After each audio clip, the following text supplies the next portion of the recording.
الحمد لله نحمده ونستعينه ونستغفره ونؤمن به ونتوكل عليه الذي له مفاتيح الرحمة ومصابيح الغرر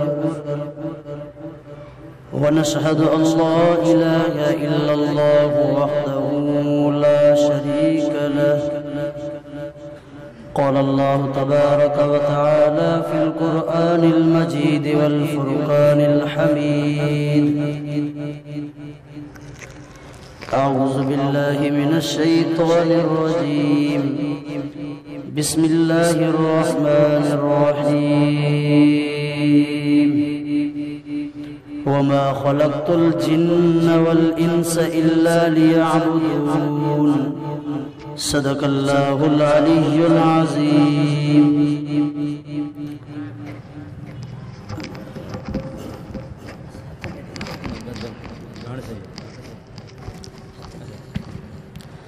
وما خلقت الجن والإنس إلا ليعبدون صدق الله العلي العظيم قال النبي صلى الله عليه وسلم الصلاة قرة عيني أو كما قال عليه الصلاة والسلام الصلاة مفتاح الجنة صدق الله العلي العظيم تمام ساتھی درود شریف پڑھیں اللهم صل على محمد وعلى آل محمد كما صليت على إبراهيم وعلى آل إبراهيم إنك حميد مجيد اللهم بارك على محمد وعلى آل محمد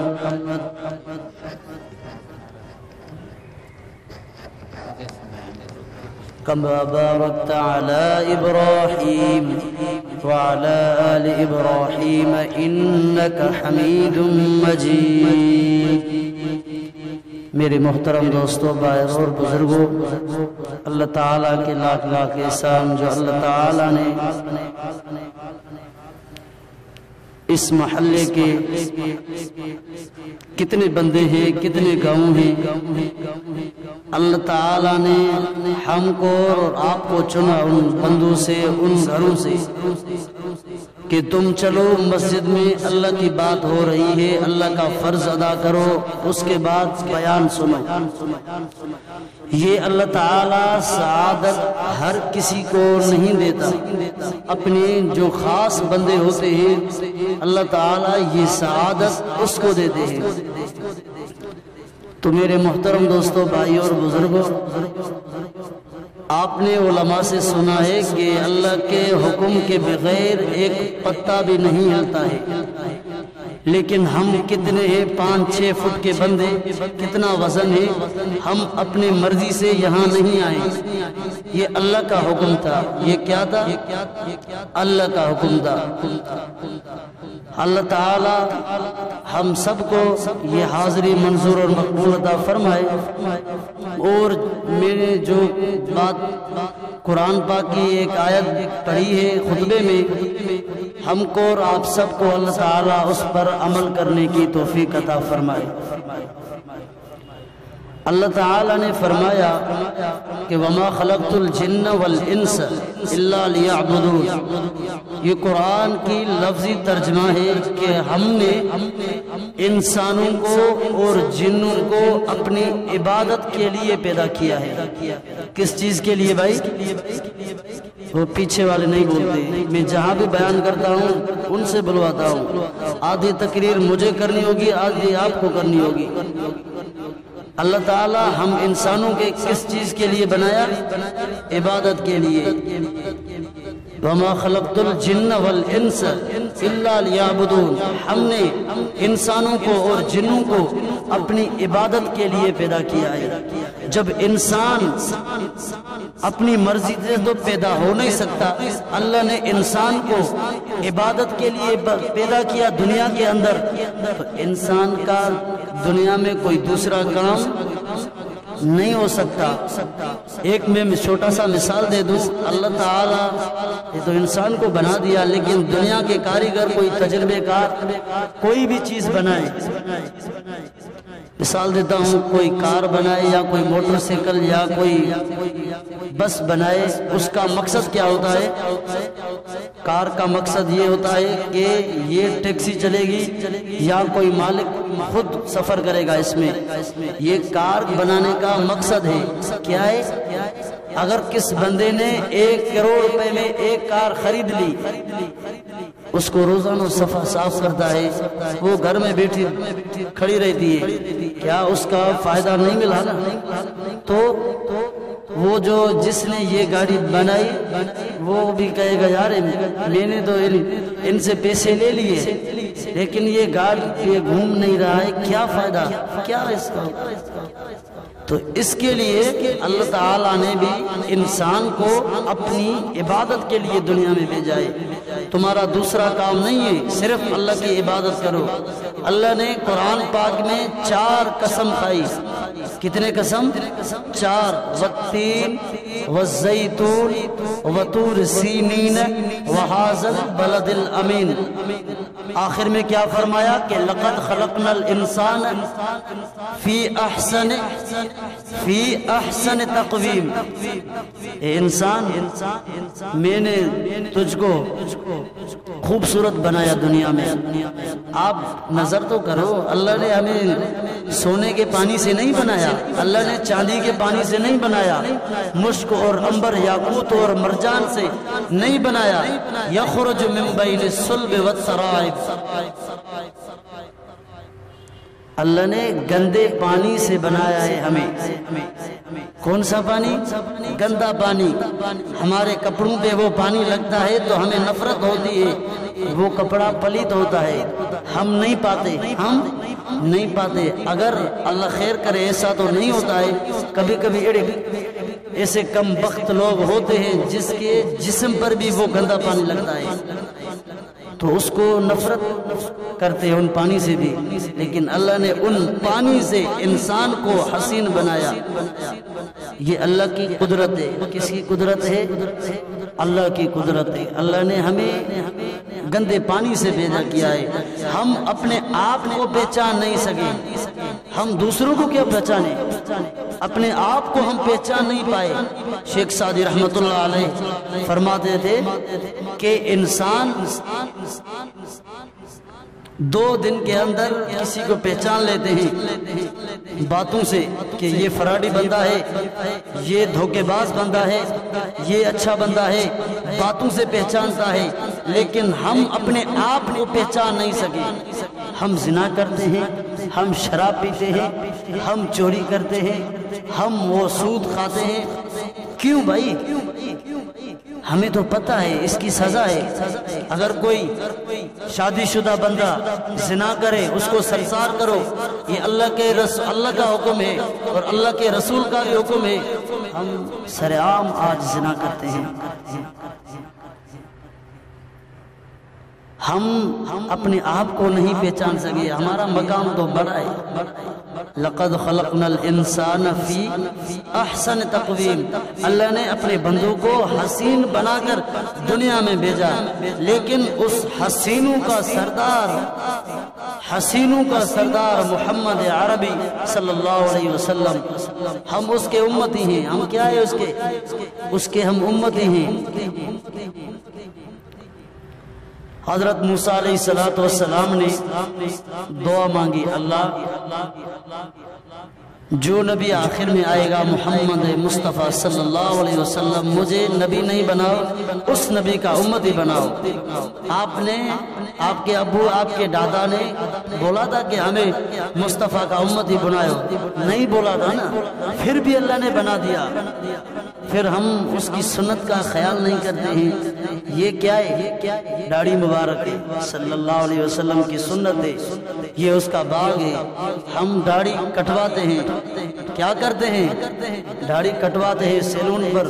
وہ سیلون والے بھی نمازی اور شریف نہیں ہے کہ آپ کی داڑھی کو اندر رکھیں گے، نہیں، وہی داڑھی نالی میں جائے گی۔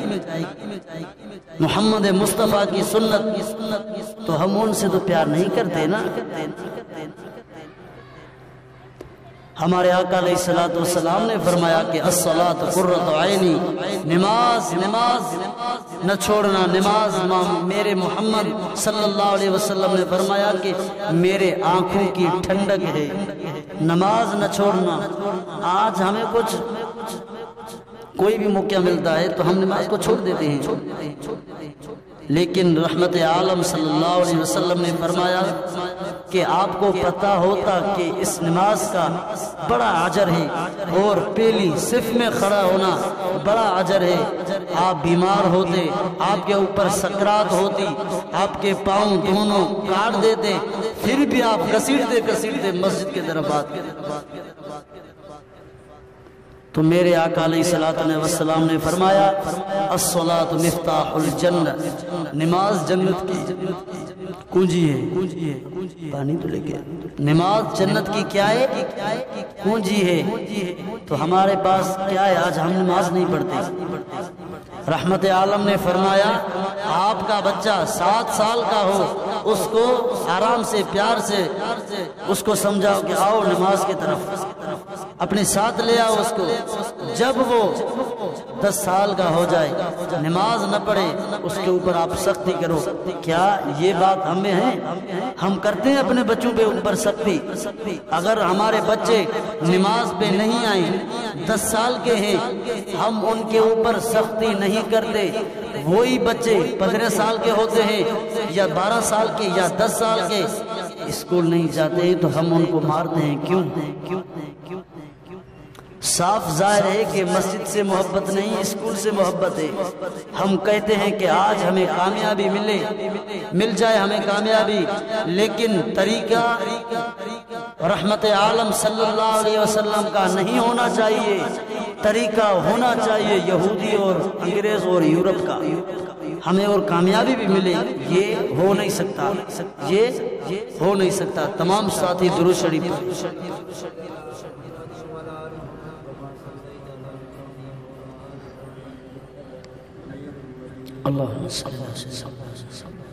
ہمیں کامیابی تب ملے گی جب ہم آقا علیہ السلام کی سنت کے ساتھ چلیں گے۔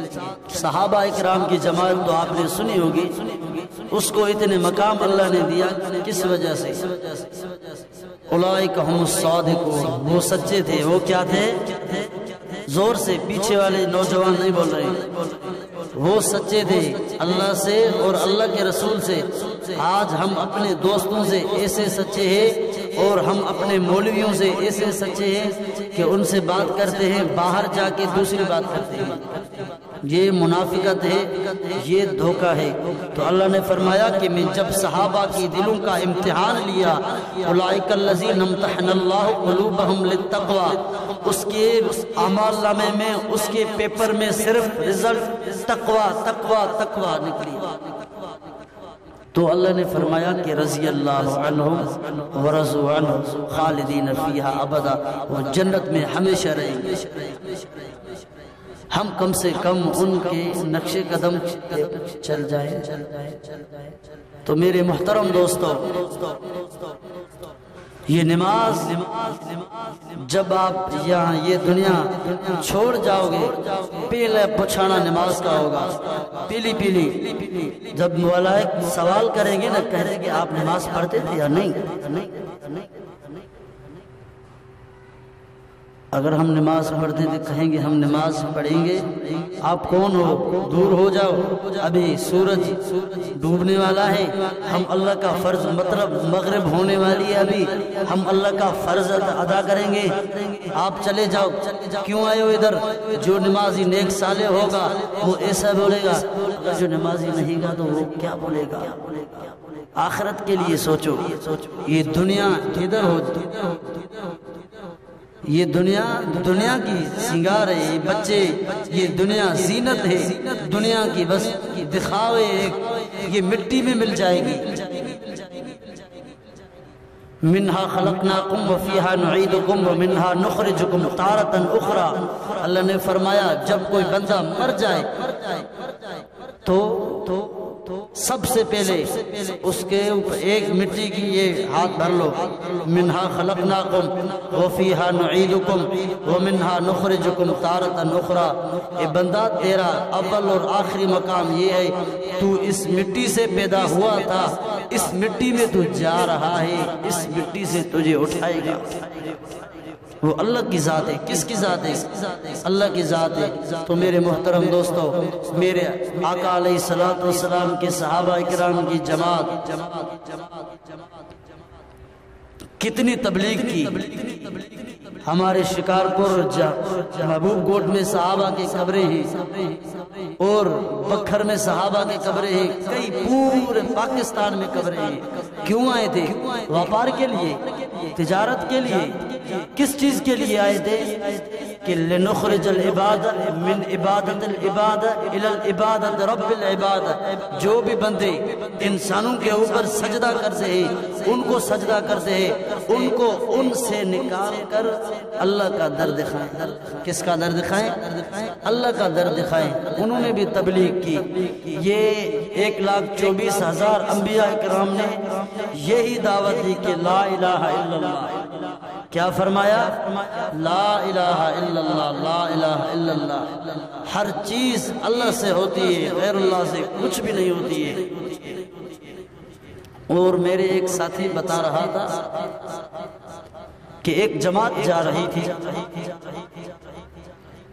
امیر صاحب آگے تھا، ایک نوجوان پیچھے تھا، تو اس کو ایک کانٹا لگا پاؤں میں، وہ بیٹھ گیا۔ امیر صاحب تھوڑا آگے نکل گیا، پیچھے دیکھا کہ وہ ہمارا نوجوان ساتھی کیا بات ہے، اس سے پوچھا کہ اللہ کے بندے چلو کیوں بیٹھے ہو، آپ تو نوجوان ہو؟ تو اس نے جواب دیا کہ حضرت جی ہمیں پاؤں میں کانٹا لگا ہوا ہے۔ تو اس نے کہا کہ نوجوان آپ کی بڑی عمر ہے، آپ جوان ہو، آپ کو کانٹا کیا کرے گا؟ کہ میں یہ اس کی آزار سے میں یہاں نہیں بیٹھا ہوں کہ اس کا درد ہو رہا ہے، میں یہ بات سوچ رہا ہوں کہ میں دین کے راستے پہ چل رہا ہوں۔ اللہ کا وعدہ ہے کہ جو دین کے راستے پہ چلے گا ان کو تکلیف نہیں پہنچے گی۔ یہ مجھے کانٹا لگا ہے پاؤں میں، میں دیکھ رہا ہوں کہ اس کا اجر اللہ مجھے کتنا دے گا۔ اپنے آپ سے یہ بات کر رہا تھا۔ تو وہ امیر صاحب سوچ رہے تھے اس کے قریب کوئی بندہ بھی نہیں، کس سے بات کر رہا ہے؟ تو اللہ نے جنت کے پردے ہٹائے، اللہ نے جنت کے پردے ہٹائے اور اس کو دکھایا کہ اس کا اجر یہ ہے۔ تو اس کی دل 2 ٹکڑا ہو گئے، وہ فوت ہو گئے۔ اس امیر صاحب کے وہ نیند میں آ گئے رات کو۔ تو امیر صاحب نے بولا کہ آپ کو کیا ہو گیا اچانک؟ تو اس نے کہا کہ میں نے آپ سے یہ بات کی، اللہ نے جنت سے پردے ہٹائے، میری دل برداشت نہیں کہ میں اللہ کے پاس جا پہنچا۔ تو اس عمل کا بڑا اجر ہے۔ آپ وعدہ کرو کہ انشاءاللہ جس